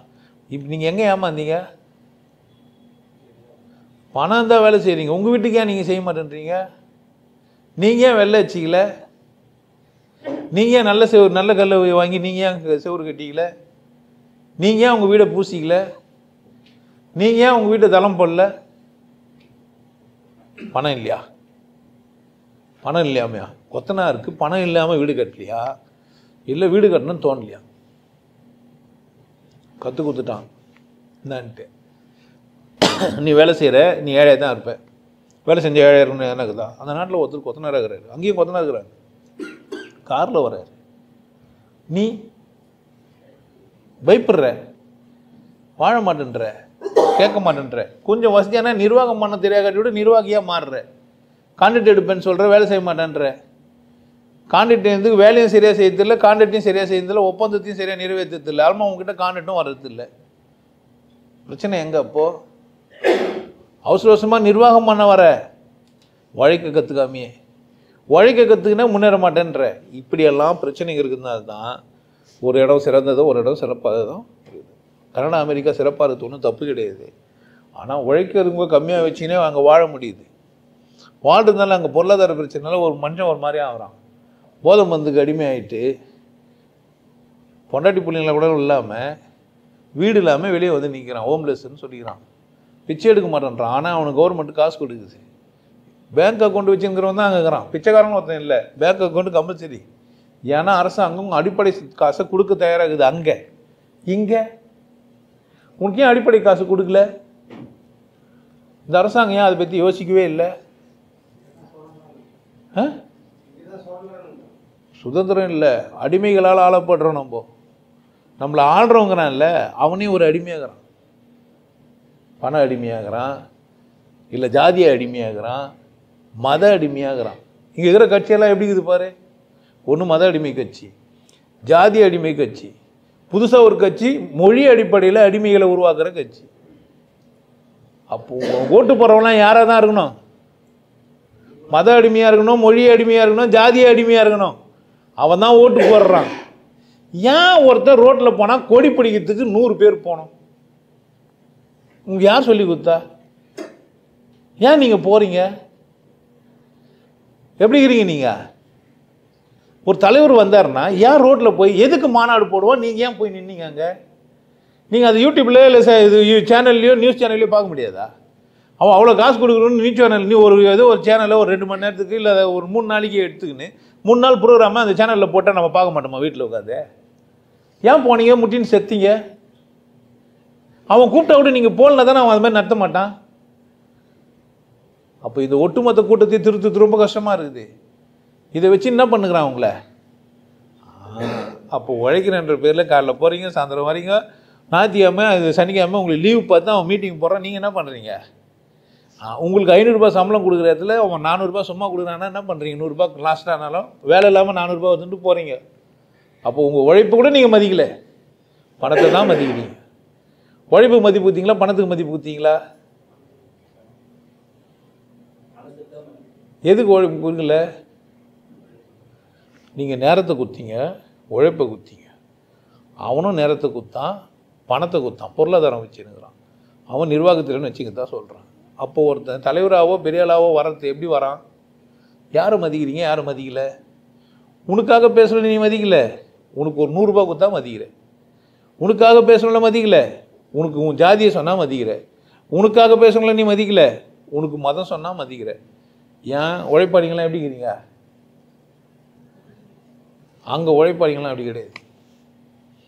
அங்கே உழைப்பாளிங்களாம் யார் கிடையாது? அங்கெல்லாம் உழைக்கிறவங்களாங்கிறாங்க. மத அடிமையோ ஜாதி அடிமையோ கிடையாது, மொழி அடிமைகளோ கிடையாது. சம்பளம் கொடுக்குறாங்க, நான் வேலை செய்கிறேன், பர்ஃபார்மன்ஸ் அதிகமாக்கினேன், 2 வருஷமாக இந்த ஃபீல்டில் இருக்கிறேன், நான் நிறைய வேலை செய்ய முடியும், எனக்கு சம்பளம் ஏற்று கூட்டி கொடு, உன் சம்பளத்துக்கு ஒத்துக்க மாட்டேன். ஒரு ஐடியா பண்ணாங்க. உடனே இன்க்ரிமெண்ட்டுன்னு ஒரு பேரை வச்சானுங்க. கம்பல்சரி எல்லாத்துலேயுமே எல்லா கவர்மெண்ட்லேயுமே இன்க்ரிமெண்ட்டுன்னு ஒன்று கொடுப்பாங்க. வருதா? இன்க்ரிமெண்ட் வருது, டேக்ஸை ஏற்றுவான், சம்பாத்தியத்தை ஏற்றுவான், பணத்தோட மதிப்பு மாறின்னு இருக்குமே தவிர அதே தான். அப்பா 20 வருஷத்துக்கு முன்னாடி வேலை செஞ்சு ஒரு எத்தனை கிராம் தங்கம் வாங்கினாரோ அதே தான் நீயும் வேலை செஞ்சு 10 கிராம் தங்கம் தான் வாங்க முடியும். மாறலாம் இல்லை, நம்பர் தான் மாறிக்குது. அப்பா 500 ரூபாய் வாங்கினாரு, நீ 50,000 ரூபாய் வாங்கின. அப்பா 500 ரூபாய் வாங்கும்போது 50 ரூபாய்க்கு சவரம் வாங்கினாரு. புரியுதா? நீ 50,000 ரூபாய் ஒரு சம்பளம் எவ்வளோக்கு வாங்கின? 50 ரூபாய்க்கு வாங்கின தங்கத்தை நீ எவ்வளோக்கு வாங்குற? 5,000 ரூபாய்க்கு வாங்குற. அப்போ சங்கனை தான் மதிப்பிழக்காம தான் இருக்குது. நம்பர் மாற்றினா நீ சந்தோஷப்படுற. நீ எதை மாற்றினா சந்தோஷப்படுற? இன்க்ரிமெண்ட்டின் பேரில் நம்பர் தான் மாற்றினாங்க. பொருளாதாரம் அப்படியே தான் இருக்குது. நிலம் உழைக்கிறது, பருது, உற்பத்தி ஆகிறது, மக்கள் நிறைய பேர் ஆயினேக்கிறாங்க, சமாளிக்க முடியல, உணவு பற்றாக்குறை ஏற்படுது. இது புரியுது. உணவு பற்றாக்குறையினால் நிர்வாகம் பண்ணுறவனுக்கும் உழைக்கிறவனுக்கும் சண்டை வந்துடக்கூடாது. உணவை மாற்றிட்டான், உங்கள் உணவு எல்லாம் வீணாக போயிடுச்சு, சாப்பாடெலாம் சரியான சாப்பாடு இல்லை. இதுவும் அவனுக்கு லாபமாயிடுச்சு. இதுவும் யாருக்கு தான் பாதிப்பே? உழைக்கிறவனுக்கு தான். மெஜாரிட்டி யார்? உழைக்கிறவன் தான். இந்த உணவு சாப்பிட போகிறவன் யார்? உழைக்கிறவன் தான். உழைக்காத நிர்வாகம் பண்ணுற எந்த மாதிரி உணவு சாப்பிடுவான்? நீ அப்போ உழைச்சினே இருப்ப, நீ சிந்திக்கவே மாட்ட. உனக்காக ஒருத்தன் சிந்திச்சாலும் நீ அவனை மதிக்கவும் மாட்ட. ஏன்? உழைக்கிற உனக்குள்ள என்ன இருக்குது? ஜாதி இருக்குது. உழைக்கிற உனக்குள்ள என்ன இருக்குது? மதம் இருக்குது. உழைக்கிற உனக்குள்ள என்ன இருக்குது? மொழி இருக்குது. இதை வச்சு என்ன பண்ணலாம் ஒருத்தன் உன்னை? முடிஞ்சிச்சு கதை. அப்போ காலத்துக்கும் நீ உழைப்ப, உன் புள்ள உழைப்பான், நீ பாரம்பரியமாக என்ன பண்ணுவ? உழைப்பாங்க. யாரோ ஒருத்தர் சிந்திச்சான்னா அந்த உழைக்கத்துலேருந்து வெளியே வந்து நிர்வாகம் பண்ணலாம் பெருசானா அவனை நீயே ஒத்துக்க மாட்டேன். ஏன்? ஏன் அண்ணன் தம்பி பணக்காரனாக கூடாது? எவனோ ஒருத்தர் இருக்கலாம். இப்போது நான் நிறைய சம்பாதிச்சுக்கிறேன், நான் ஐயா நிறைய சம்பாதிக்கிறாரு, அவர்கிட்ட போய் பிளாக்மெயில் பண்ணலாம், மிரட்டலாம்னு நினைக்கிறான். போக வேண்டியது தானே, என்னோட பணம் நிறைய வச்சுக்கிறோம், எவ்வளோ பேர் இருக்கிறான்? ஏன் அங்கே போல? அங்கே போய் அவனை சொல்லலாம் தானே, நான் உனக்கு 10,000 ரூபாய் கொடுத்தேன், ஜிஎஸ்டி கொடுக்கலன்னு. 10,000 ரூபாய் நீ எனக்கு கடை கொடுத்தேன் வேண்டியது தான். நீ நான் ஒரு பொருள் கொடுத்தேன், நீ என்ன பண்ணாத வாங்கின, அதுக்கு அந்த குத்த. இது சட்டத்துக்கு முன்னாடி போய் நிற்க வச்சா பயந்து நின்றுவேன். சட்டம் அதுக்கெல்லாம் கிடையாது. நீங்கள் அப்போ சட்டத்தை மதிக்கிற கற்றுக்கணும். சட்டம்னா என்னன்னு தெரிஞ்சுக்கணும். நீங்கள் உங்கள் உழைப்புக்கு நீங்கள் இவ்வளோ சம்பாரிச்சிங்கன்னா இந்த சம்பாத்தியத்துக்கு மேலே போச்சுன்னா 80% கொடுன்னு சொல்கிறாங்க.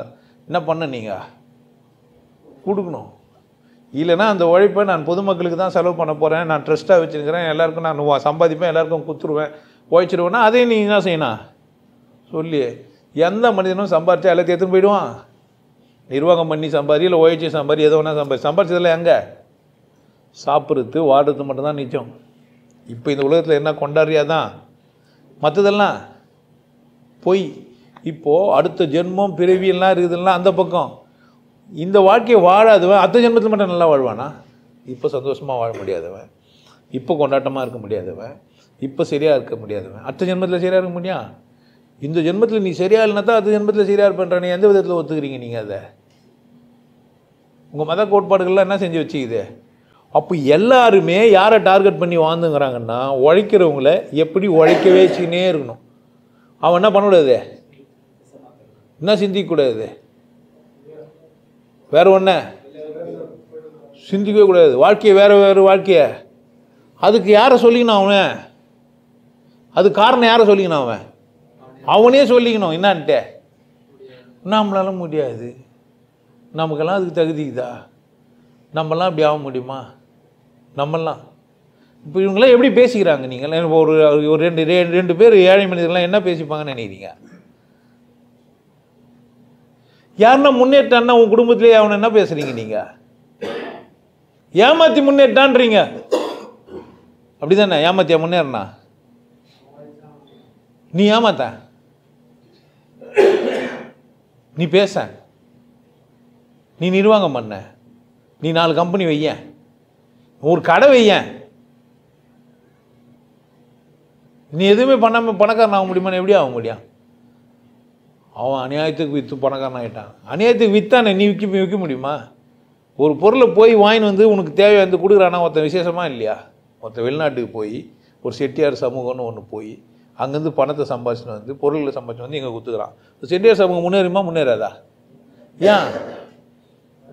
எந்தெந்த நாட்டில் என்னென்ன பொருள் கிடையாது அது எந்தெந்த என்ன பண்ணிக்கிறான் இங்கே கொடுத்துக்கிறான். அப்படித்தானே? நான் பார்க்க முடியாத ஒரு பொருள் எனக்கு எதுவும் வந்து எண்ணெயை கரண்டியில் ஊற்றி உள்ள அடுப்பில் விட்டு எடுத்து ஊற்றி சாப்பிட்டுக்கிறாங்க.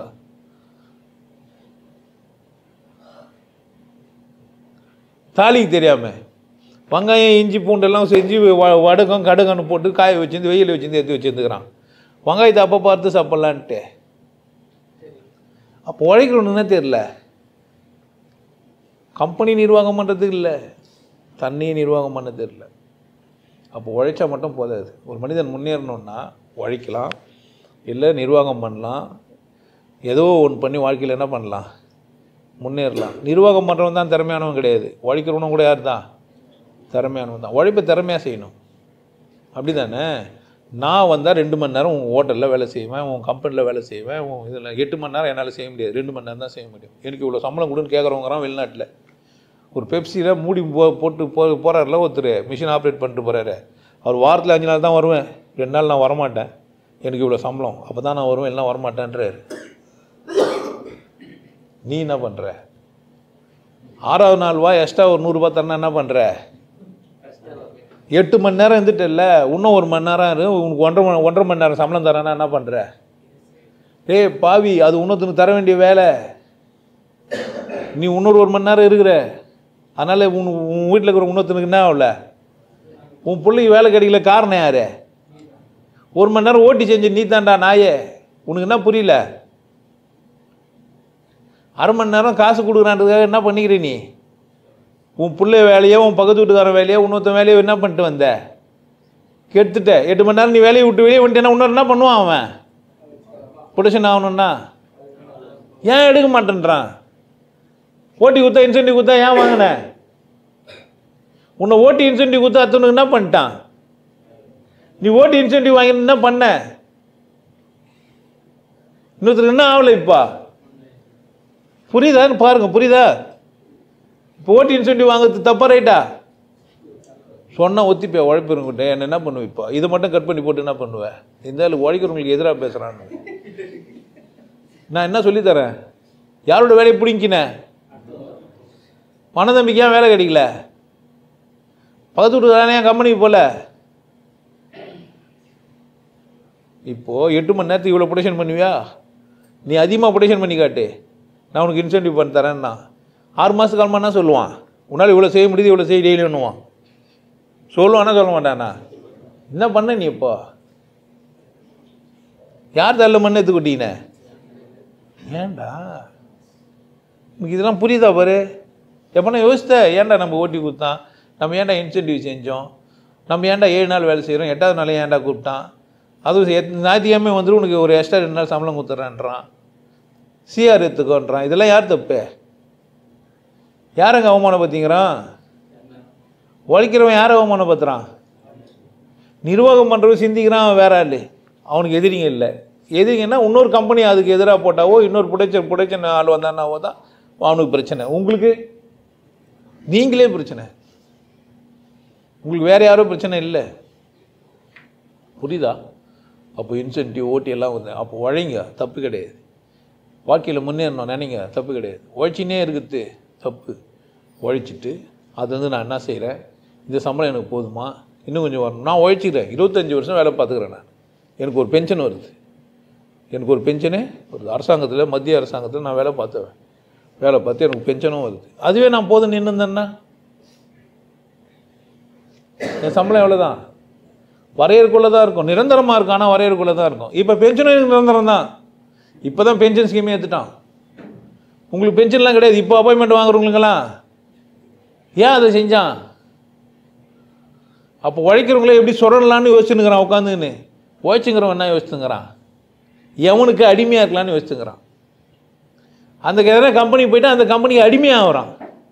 அந்த கம்பெனியில் நீ ஒரு ஆள், ஒன் ஆஃப் த பார்ட்னர். நீ you are the one of the partner. உனக்கு தெரிய மறைமுக பார்ட்னர். நீ நிர்வாகிக்கு புரிய வைக்கணும், நான் ஒரு பார்ட்னர். நான் இல்லைண்ணா அந்த கம்பெனியில் ஒரு பியூன் இல்லைண்ணா, அந்த கம்பெனியில் ஒரு வாட்ச்மேன் இல்லைண்ணா, அந்த கம்பெனியில் ஒரு பெருக்கிறவர் இல்லைண்ணா, அந்த கம்பெனியில் ஒரு கண்ணாடி துடைக்கிறவர் இல்லைண்ணா, அந்த கம்பெனியில் எல்லாருமே யார் தான்? கூட்டாளிகள் தான், பார்ட்னர் தான். லாபம் தான் உனக்கு வேறு மாதிரி தரான், சம்பளமாக கொடுக்குறான். பார்ட்னர்ன்ற நினைப்பில் வேலை செய். கண்ணாடியை சுத்தமாக செஞ்சுட்டு சுத்தமாக காசு வந்து நம்ம ஹோட்டலு இல்லை நம்ம கம்பெனி நம்ம நிர்வாகம் நம்மளுது எப்படி செய்ய? நல்லா இருந்தால் எப்படி இருப்ப? பியூன்லேருந்து வேலை செய்கிற வரைக்கும் எல்லாருக்குமே அந்த கம்பெனியில் என்ன இருக்குது? அந்த கம்பெனி நல்லா இருக்கிறதுக்கான சந்தர்ப்பத்தை உருவாக்கி தர்றது. நிர்வாகி மதிக்கலைன்னா கூட மதிக்க கற்றுக்கொடு. அவர் தான் உனக்கு நீ தான் அவருக்கு வணக்கம் பண்ணல, அவரும் உனக்கு வணக்கம் பண்ணணும் சொல்லிக் கொடு. வணக்கம் பண்ணாதவனுக்கு பண்ணாத. என் வேலை தொடங்கிட்டு அது மட்டும்தான் தொடச்சிட்டு போட பேர் சொல்லி கூப்பிடு. முதல்ல என்ன பண்ணேன்? இப்போ தான் உனக்கு ஐடி கம்பெனிலாம் வந்து பேர் சொல்லியே கூப்பிட்றதுக்கு சொல்லி கொடுத்துக்கிறான். உனக்கு முன்னெல்லாம் அப்படி ஆண்டே பேண்டே அப்படின்னு நின்றுக்கணும். அறுவடை பண்ண போகிறது நான், அவர்கிட்ட போய் ஆண்டே கோமனம் கட்டின்னு காட்டுறது. அவன் பண்ணாட்டி உன் கோமத்தையே பார்த்துன்னு இருப்பான். சாணி கோமத்துக்குள்ளே எப்படி இருக்குதுன்ட்டு அவன் நினச்சிக்கிறான், இவனை கோமனம் கட்ட வச்சுக்கிறேன்ட்டு. அவன் பண்ணாட்டி அவனை அதான் அழகுன்னு நினச்சி ரசிச்சுன்னுக்கிறான். ஏன் பின்பக்கமாக ஏன் வர சொன்னாலுங்க? எல்லா பிள்ளையும் ஆண்டிகா வந்துருக்கேன்னு நினைக்கிறீங்க? தெரியாது தெரியாது. கோமனம் பார்த்து என்ன பண்ணியிருப்பா? எவ்வளோ நேரம் ஆகிருக்கும் கோமனம் வைக்கிறதுக்கு? வேஷ்டி சட்டெல்லாம் கட்டுறது எவ்வளோ நேரம் ஆகும்? கோமனம் வைக்கிறது எவ்வளோ நேரம் ஆகும்? பின்னாடி ஒரு நாட்டு ஊக்கு தூக்கி விட்டா மேட்ரு முடிஞ்சிச்சு, காத்தால வந்துடும். எது ஈஸியே? புரியாமல் சொல்லி எனக்கு கோமனம் கட்டின்னு திரிடா நீன்னு சந்தர்ப்பத்துக்காக சொன்னாருன்னு எனக்கு தான் புரியுது. உங்களுக்கு புரியுதான் பாருங்க. நாங்கள் எதுவும் செய்யறதுக்கு வேலைக்கு ஆக மாட்டான். நீங்கள் தான் கோமனம் கட்டி தின்னா அப்போ தான் வீட்டு போனீங்க, கொஞ்சம் சந்தோஷமாக இருப்பாருங்க. பாருங்க என் வீட்டிலே வச்சு பூட்டினானுங்க, வெளியே தெரியக்கூடாதுன்ட்டு பார்த்து நந்துங்க. உழைக்கிறது மட்டும் போதுமானது. உழைப்பு குற்றம் இல்லை. உழவுலேருந்து தான் உழைப்பு வந்திருந்தாலுமே கூட, உழைப்பு நல்லது இருந்தாலுமே கூட, உழைக்கிறது மட்டும் வாழ்க்கையில் நிர்வாகத்திறனும் யாருக்கு நிர்வாகம் பண்ண பார்த்துக்கண்ணா? உங்களால் கடைசி வரைக்கும் உழைக்க முடியுமாங்க? 100 வயசு வரைக்கும் உழைக்க முடியுமா? முடியாது. உழைக்கிற போதே சேர்த்து வச்சுக்கணும். 100வது வயசில் நம்ம உழைக்க முடியாது, 50வது வயசில் உழைக்க முடியாது, 60வது வயசில் உழைக்க முடியாது. எனக்கு தெரியாது, ஏதோ ஒரு வயசில் என்னால் என்ன பண்ண முடியாது. அதுக்கான பணத்தை பாதுகாப்பாக வச்சுக்கணும். இதுக்கப்புறமா பிள்ளைங்களை குட்டியை மனைவியை பாதுகாக்கணும். யார் வேலை? இதெல்லாம் வேலை தான். கவனமாக இருங்க. இதில் வர குடிக்கிறது, தேவையில்லாத செலவு பண்ணுறது, ஊரை சுற்றுறது, சம்பாதித்து கொஞ்சோண்டு 150 ரூபா சம்பளம் வாங்கி 60 ரூபாய் 80 ரூபாய்க்கு சாராயம் குடிச்சிங்கன்னா என்ன ஆகும்? 300 ரூபா சம்பளம் வாங்கி 150 ரூபா சாராயம் குடிச்சிட்டு போகிறீங்களே, நியாயமா இது? புரியுதா என்ன சொல்கிறேன்ட்டு? நீ இன்னும் குடிக்காத மாதிரி பேசாதன்னா அது.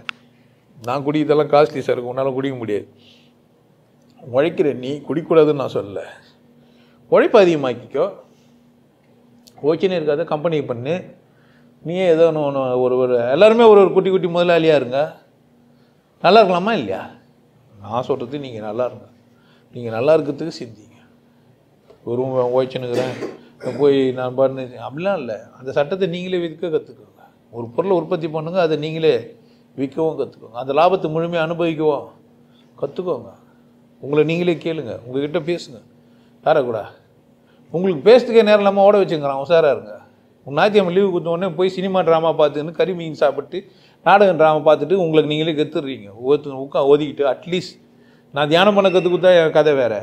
நான் உங்களுக்கு சொல்கிறேன், நீங்கள் என்ன பண்ணுங்கள், கொஞ்ச நேரம் சண்டேனாச்சும் ஒரு 2 மணி நேரம் உங்களை கூட பேசுங்க. எனக்கு என்ன வேணும், என் தேவைகளாம் நான் சந்திச்சேன்னா நான் நல்லா இருக்கேன், உங்களை கூட பேசுங்க. யாரை கூட பேசுங்க? உங்களை கூட நீங்கள் பேசுங்க. ஒரு உழைப்பு முன்னேற்றத்தை தராது. நிர்வாகம் பண்ணிக்குவோம், கற்றுக்குவோம். வெறும் நிர்வாகமும் முன்னேற்றம் தராது. ஆனால் அவன் போய்ச்சிக்கிட்டு வாய்ப்பு இருக்குது. ஏன்? நிர்வாகம் ஒருத்தன் பண்ண வரானவே ஏதோ வச்சுருக்கிறான். இது இல்லாமல் நிர்வாகம் பண்ண வர முடியாது. அவன் நிர்வாகம் சரியில்லைன்னா அவங்க அழிஞ்சு போகிறான்றதுலாம் அவன் பிரச்சனை, அளவில் கம்மி. ஆனால் நஷ்டம் ஆகுறது யார்? அதிகபட்சமாக கஷ்டப்படுறது யார்? இந்த நிர்வாகம் பண்ணுற ஃபேமிலியிலே வந்துட்டு நிர்வாகம் பண்ண கூட தெரியாமல் உழைக்காமல் போகிறவங்களாங்கிறாங்க சில பேர். அவங்களுக்கு அடிமைங்க வேலைக்காரங்களாம் இருப்பாங்க. அது வச்சு தலைக்கரத்துலேயே கூட சுற்றின்னு இருப்பாங்க. அது நஷ்டம் அவங்களுக்கு தான். நீங்கள் அப்படி இருந்தாலுமே நீங்கள் என்ன தான் செய்யணும்? நீங்கள் உங்கள்லேருந்து உழைக்க ஆரம்பித்து தான் ஆகணும். உழைப்பு ஒரு நல்ல விஷயம், சந்தோஷமான விஷயம், ஹாப்பியாக உழைங்க.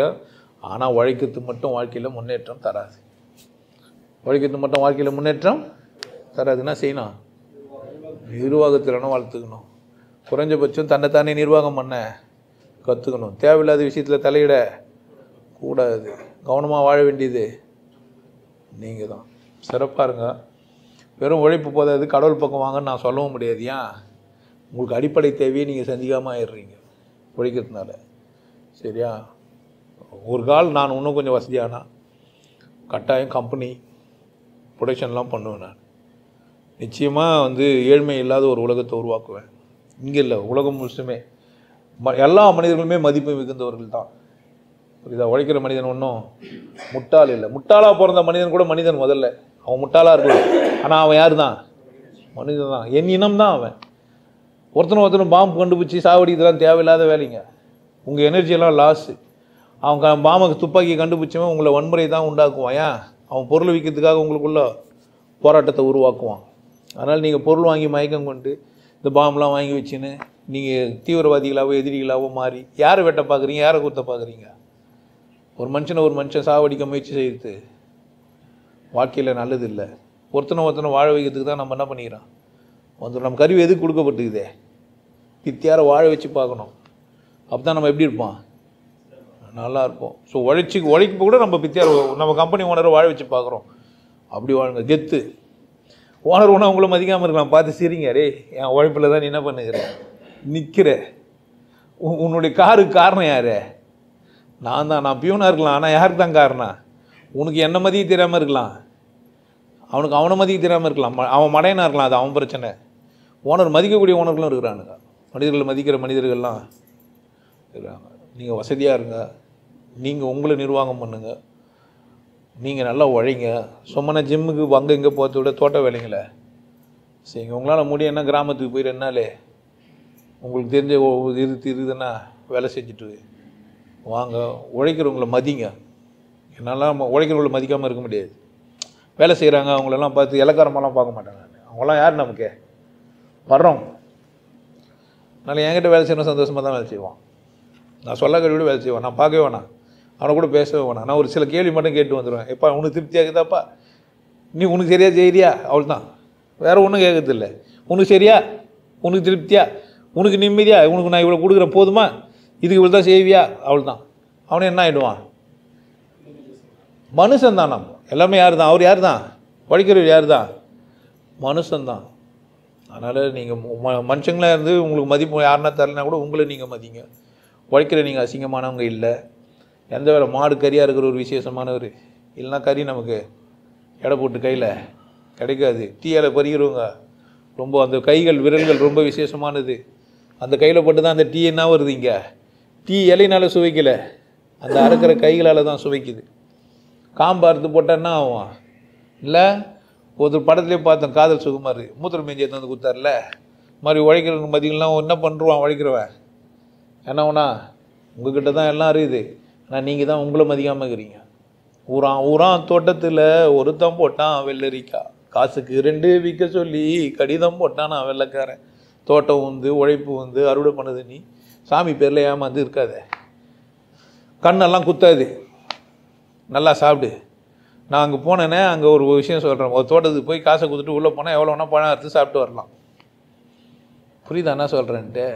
அந்தளவுக்கு வசதியா சுதந்திரமாக பறவைங்கள்லாம் சாப்பிட்டு மிச்சம் தான். நம்ம விலங்கு உயிரினங்கள்லாம் சாப்பிட்ட பேர் தான். நம்ம தோட்டம் எந்த இருக்கலாம். மயில் மயில் இஷ்டத்துக்கு வந்து ஒரு ஒரு ஒரு சின்னதாக ஒரு செக்கிங்காக போட்டு புல்லாத்தையும் மயில் தான் சாப்பிட்டுச்சு. புரியுதா? போனால் போகிறேன்னு விட்டேன், சாப்பிடுங்க, நான் அடுத்த வாட்டி வராதிங்கன்னு சொல்லி வச்சுக்கிறேன். வராதிங்கன்னா வராத மாதிரி நான் வேலையை போட்டுருவேன்னு சொல்ல வரேன். பட் நம்ம தான் உஷாராக இருக்கணும். உழைப்பு உங்களுது, நிர்வாகம் திருணும் நீங்கள் தான் வளர்த்துக்கணும். உழைப்பு ஒரு நல்ல விஷயந்தான், ஆனால் போதாது. சிறப்பாக இருக்கிறதுக்கு வழியை தேடுங்க. வேறொரு சந்தர்ப்பத்தில் பேசுகிறேன். நல்லது, நல்லா இருங்க. உங்களுக்கு எல்லாருக்கும் ஒரு விஷயம் சொல்கிறேன். ஆனந்த வாழ்வு அப்படின்ற ஒரு கோர்ஸ் யூடியூப்பில் போட்டு வச்சுக்கிறேன். ஹாப்பி லைஃப் கோர்ஸ் 3999 ரூபா கட்டி நீங்கள் மெம்பர் ஆனீங்கன்னா அந்த ஆனந்த வாழ்வு கோர்ஸை நேரடியாக நீங்கள் யூடியூப்பில் பார்க்கலாம். கட்டிட்டு நீங்கள் ஃபேமிலியாக டிவியில் போட்டுனா பண்ணலாம். எல்லாரும் ஃபேமிலியாக போட்டு பார்க்கலாம். ஒருத்தர் தான் சப்ஸ்கிரைப் பண்ணீங்க, 5 பேர் 6 பேர் என்ன பண்ணலாம், நீங்கள் அதை பார்க்கலாம். வாய்ப்பு இருக்குது, பயன்படுத்திக்க பாருங்க. நல்லா இருங்க, சிறப்பாக இருங்க, கொண்டாட்டமாக இருங்க. உங்களை நீங்கள் மதிப்பு மிகுந்தவராக மாற்றுறது உங்கள் கையில் தான் இருக்குது. நல்லா இருங்க. நான் ஒரு வாய்ப்பு என்னை பயன்படுத்திக்கலாம். நல்லது.